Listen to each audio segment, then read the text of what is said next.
Essa é a pergunta do dia. Você, na qualidade de pai, tem agido mais como uma ponte ou como um helicóptero? Fica aí até o final que você vai entender tudo.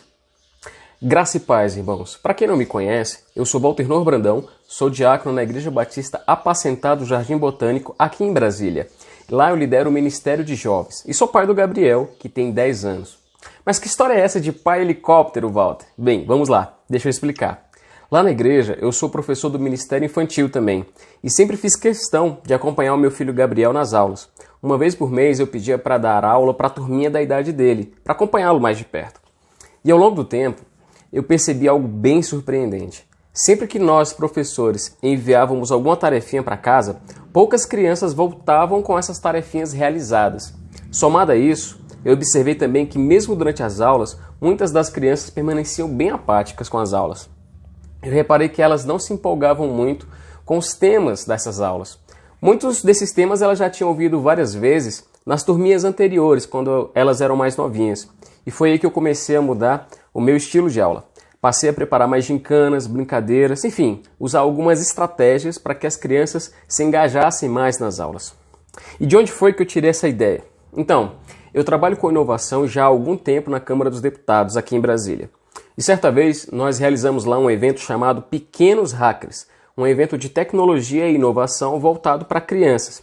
E eu fiquei impressionado com a empolgação das crianças, como elas ficavam maravilhadas com as impressoras 3D, com os Make Projects, com o Arduino, enfim, com a tecnologia que elas estavam tendo contato ali.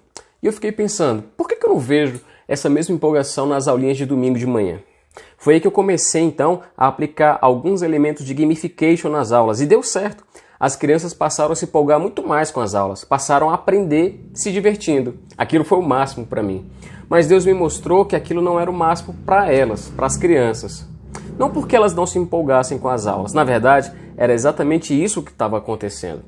Essa mudança ajudou as crianças a se interessarem mais pelas aulas.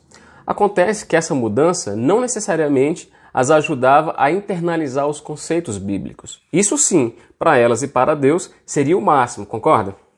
Então foi aí que eu percebi o verdadeiro problema.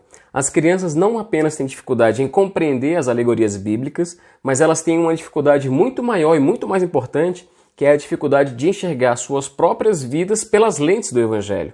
Na verdade, há um abismo com duas margens e as crianças no centro. Em uma margem está a cultura secular em que as crianças vivem, onde elas se empolgam com os filmes, os desenhos animados, a tecnologia e nada de errado com isso até aqui, tá? Do outro lado, na outra margem, está a tradição do Evangelho, que é narrada em um cenário muito distinto do cenário delas, com alegorias agrícolas que elas têm dificuldade de traduzir para a vida delas.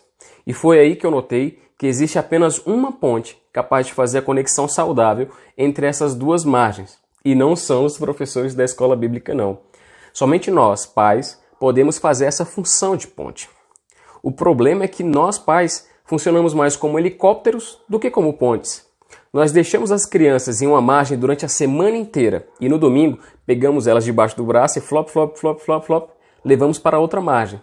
Depois que o culto acaba, nós voamos de volta para a primeira margem, onde as crianças ficarão o resto da semana. Aliás, nós fazíamos isso, né? Porque agora com a quarentena isso ficou ainda mais complicado.